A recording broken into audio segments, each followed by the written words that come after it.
नमस्कार दोस्तों, स्वागत है आपका अपने YouTube चैनल पीपीएस एजुकेशन में। मैं वीरेंद्र प्रताप सिंह। देखिए, जैसे कि हम बात करते हैं कि जो उत्तर प्रदेश पुलिस है यानी यूपीपी यूपी कांस्टेबल री एग्जाम, इसके लिए अब परीक्षा की डेट सबको पता है। सबने अपना अपना सेंटर भी देख लिया होगा, तारीख भी देख ली होगी कि साहब मेरा पेपर कहाँ पर है, कौन सी डेट में है। ठीक, अब किसी के पेपर की यदि हम बात करें, आज हम बात कर रहे हैं 18 तारीख की, ठीक है ना। 18 अगस्त हो गई आज, तो 19 और 20, 21 वाले के में 2 दिन बचे हैं। सॉरी, हाँ, 23, 24, 25, ठीक है। तो जिसका 23 तारीख में उसके 3-4 दिन बचे हैं, और फिर जिनका बचा है आपका 25 में या 30 में या 31 में, तो उनको थोड़ा अधिक लंबा समय मिल रहा है। लेकिन प्रश्न ये बनता है कि सब इन 2 या 3 दिन में या जो 6, 7, 8 दिन है, इसमें हम क्या पढ़ें। तो देखो, सुन लो, हमने लिखा है अंतिम रणनीति या अब क्या करें या क्या ना करें। तो भैया, पहले तो मैं आपको एक बड़ी ही कमाल की बात बताने जा रहा हूँ, और वो बात ये है कि यदि आपने पूरे साल पढ़ाई की है, भाई ये तो दोबारा हो रहा है इसका एग्जाम, अगर दोनों टाइम को लगावे तो 1 साल से भी ऊपर हो गया। एक उदाहरण बता रहा हूँ मैं आपको। अगर आपने पूरे 1 साल पढ़ाई की है, जम के लगातार पढ़ाई की है, तो एक दिन अगर नहीं भी पढ़ोगे, 2 दिन नहीं भी पढ़ोगे, तो भी कोई फर्क पड़ने वाला है नहीं। फिर इसका अपोजिट, आपने पूरे साल भर पढ़ाई नहीं की है, अब 1 या 2 दिन पढ़ाई करते हो तो भी कोई फर्क पड़ने वाला है नहीं, है कि नहीं। कुछ नहीं कर सकते तुम 1-2 दिन में। लेकिन यदि आपने पढ़ाई की है, कम की है, ज्यादा की है, जो भी की है वो आपको मालूम है, अब अंतिम समय में अंतिम रणनीति हम क्या अपनाएं, क्या चीज है जिसको हम रिवाइज करें और वो हमारी परीक्षा में आ जाए। तो देखिए, ध्यान दीजिएगा, हम बात करते हैं सबसे पहले जो हमारा जीके जीएस है, यानी जिसको बोलते हैं हम सामान्य ज्ञान। तो भैया, इसमें क्या करना है आप समझ लो। जो चीज मैं बता रहा हूँ, जो टॉपिक मैं बताऊंगा, ये मेरा एक्सपीरियंस है, आप इस पर काम करना, आपके नंबर आएंगे। सबसे पहले हम बात करते हैं भूगोल की। अब भूगोल भी तो है भैया, भारत का भूगोल और विश्व का भूगोल। विश्व का भूगोल तो आप नहीं देखो तो बेहतर रहेगा। क्यों? क्योंकि उसमें से 1 या 2 प्रश्न बनेगा, और उस पूरे 1 या 2 प्रश्न के लिए आप पूरा भूगोल पढ़ोगे तो वो आपकी मर्जी है। और दूसरी बात, जो मैं बता रहा हूँ वो सत्य नहीं भी हो सकता। क्यों? क्योंकि परीक्षा के लिए जो पेपर बनाया है वो मैंने नहीं बनाया, पेपर आपका बन चुका है। जिसने बनाया उसको पता है कि कौन सा क्वेश्चन रखा है, लेकिन मैं जो बता रहा हूँ उसको ध्यान से सुन लो, ऐसा करना चाहिए आपको। भूगोल की हम बात करते हैं तो भैया, क्या आपको एक भारत का परिचय देख लेना है, एक भारत का परिचय देख लेना, भारत की नदियां देख लेनी है, भारत के पर्वत और पठार देख लेने हैं, ये हो गया। इसके बाद यदि हम बात करें तो आपको लोक नृत्य देख लेने हैं, जनजाति देख लेनी है, ठीक है। भारत के खनिज देख लेने हैं, भारत के खनिज देख लेने हैं। इतनी चीजें, अभी और बता रहा हूँ, इतनी चीजें 1, 2, 3, 4, 5, 6, 7, ये 7 पॉइंट देख लो और कुछ मत देखना। बस 2 चीजें और देख लो भूगोल में। एक क्या देखना है आपको? आपको देखना है राज्य दर्शन, राज्य दर्शन। इससे आपको ये पता चलेगा, राज्य दर्शन कहते हैं या हम कहते हैं स्थल, इमारत, स्थल या इमारत, ये चीजें देख लो। एक और महत्वपूर्ण चीज जो मैं आपको बताना चाह रहा हूँ कि ये भी आपको देखनी है। हम बात कर रहे हैं भारत के भूगोल की, तो भारत के भूगोल से संबंधित भारत की जो स्थिति है, भारत के राज्य हैं, उनको लेकर के विशेष जो प्रश्न बनते हैं वो आपको देखने हैं। दूसरी बात यदि हम करें अगले विषय की, इतिहास की, इतिहास जिसको हम बोल देते हैं हिस्ट्री। भैया, हिस्ट्री में क्या पढ़ा, सुन लो। हिस्ट्री में मैं आपको बता देता हूँ, यहाँ पर आ जाओ। नंबर 1, दिल्ली सल्तनत देख लो, दिल्ली सल्तनत। उसके बाद मुगल देख लो, और इसके बाद यदि हम बात करें तो जो आधुनिक भारत है ना, आधुनिक भारत, इस आधुनिक भारत को देख लो, इसमें भी क्या, इसमें नंबर 1 कांग्रेस देख लो, कांग्रेस देख लो। नंबर 2 भारतीय समाज सुधारक, समाज सुधारक देख लो, भारतीय समाज सुधारक। और तीसरा पॉइंट आपको जो देखना वो देखने आपके अंग्रेज, जो अंग्रेज है मतलब जैसे गवर्नर जनरल हुए, इससे ज्यादा आप इतिहास को रिवाइज मत करो। यदि चीजें आपने पढ़ रखी हैं तो इन टॉपिकों को इतिहास के रिवाइज कर लो। प्राचीन भारत में मत जाओ, अगर बना हद से हद तो 1 या 2 क्वेश्चन बनेगा, ठीक है। इसके बाद हम बात कर लेते हैं नंबर तीसरा पॉइंट है हमारा उत्तर प्रदेश, उत्तर प्रदेश।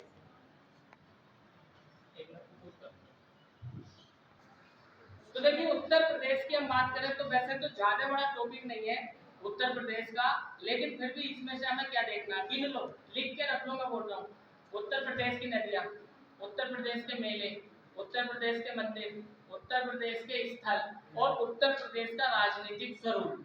जैसे पहला मुख्यमंत्री कौन था, वर्तमान में मुख्यमंत्री कौन है, पहले राज्यपाल कौन थे, उत्तर प्रदेश की लोकसभा सीटें कितनी है, राज्यसभा सीटें कितनी है, तो ये चीजें हैं। फिर सुन लो, लिख लो, उत्तर प्रदेश के मेले, उत्सव, त्योहार, उत्तर प्रदेश की नदियाँ, उत्तर प्रदेश के जो आपकी परियोजनाएं हैं वो देख लेना, ये करंट में आ जाता है। उत्तर प्रदेश के स्थल देख लेना, उत्तर प्रदेश की भौगोलिक स्थिति, या हम कह सकते हैं एक पॉइंट आपको ये भी देखना है उत्तर प्रदेश का राजनीतिक इतिहास। ये हो गया आपका यूपी। दूसरा यहाँ से विशेष क्या बनता है, यहाँ से विशेष ये बनता है कि प्रश्न आया था करंट अफेयर का, करंट अफेयर।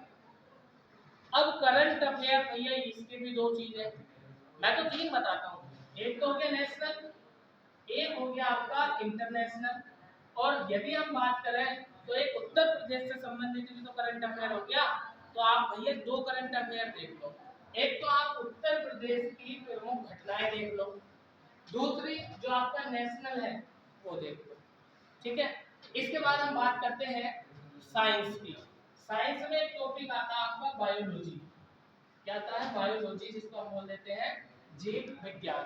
तो जीव विज्ञान में आपको क्या देखना भैया, एक सबसे महत्वपूर्ण टॉपिक आपका विटामिन देख लेना, विटामिन से एक ना एक प्रश्न बनने के चांस है। दूसरी चीज इस विटामिन से संबंधित रोग देख लो, एक पाचन क्रिया देख लो, ठीक है। और यदि हम बात करें तो आपको यहाँ से जो देखना है जीव विज्ञान से संबंधित, तो आपको अध्ययन देखने हैं, ठीक है। फिजिक्स की बात हम करें, केमिस्ट्री की बात हम करें, उसे नहीं भी पढ़ोगे तो भी कोई फर्क पड़ने वाला है नहीं। तो ये आपका था जीके।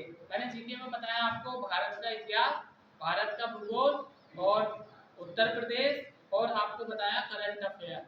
इससे आगे मत पढ़ना कुछ भी, आपके पास समय ही नहीं है, आपने जो भी नोट्स बना रखे हैं उनको रिवाइज कर लो। अब हम बात करते हैं हिंदी की।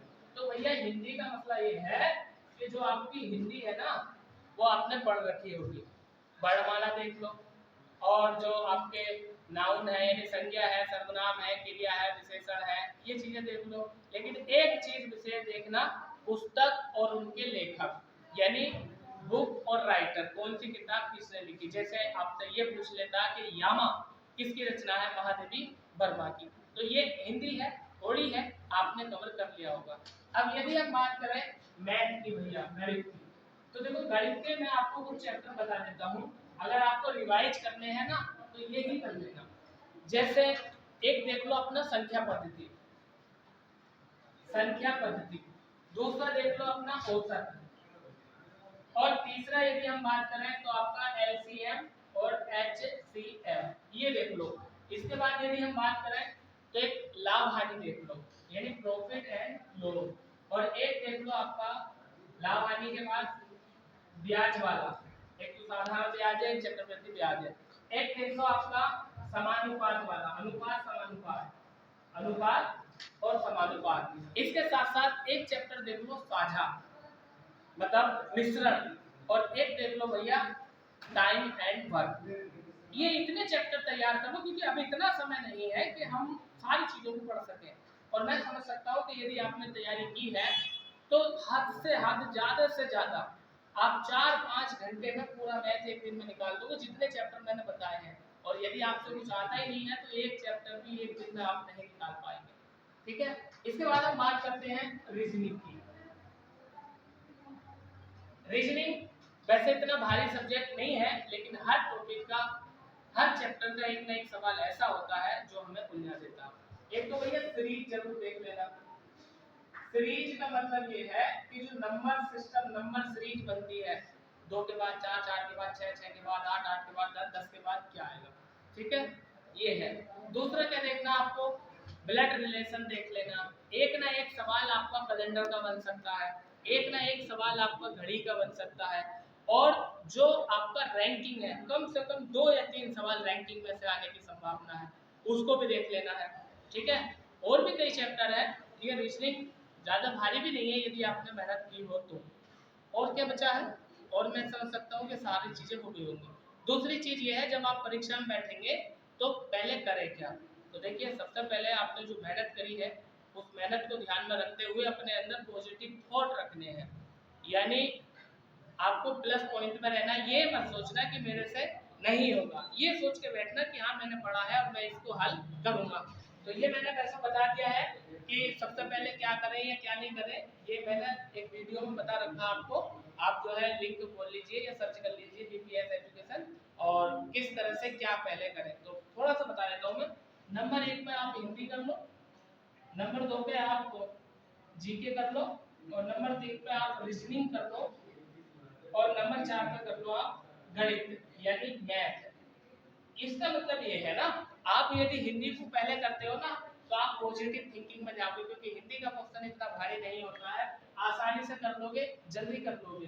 जीके क्वेश्चन पढ़ के उसका आंसर लगाना है, आसानी से कर लोगे, जल्दी कर लोगे। रीजनिंग और मैथ, ये दोनों चीजें ऐसी है कि आपका समय लेंगी, तो इन दोनों को आप जितनी जल्दी कर लोगे उतना ही समय अधिक से अधिक मिलेगा मैथ को और रीजनिंग को। ठीक है, अगर चीजें आपके पसंद नहीं आई हो तो आप वीडियो को दोबारा शुरू से देख लीजिएगा। मैं बता रहा हूँ कि मैंने काम की बात बताई है और आपके भविष्य की बात बताई है। ठीक है, यदि ये वीडियो आपको पसंद आया हो तो आप इसको लाइक करें, और आप हमारे चैनल पर नए हैं तो इसको सब्सक्राइब जरूर करें। इस तरह की और वीडियो देखने के लिए, या और भी हमारे सब्जेक्ट सभी चलाए जाते हैं, उनको देखने के लिए चैनल को सब्सक्राइब करें। मैं वीरेंद्र प्रताप सिंह, कल फिर मुलाकात होती है आपसे, तब तक के लिए धन्यवाद।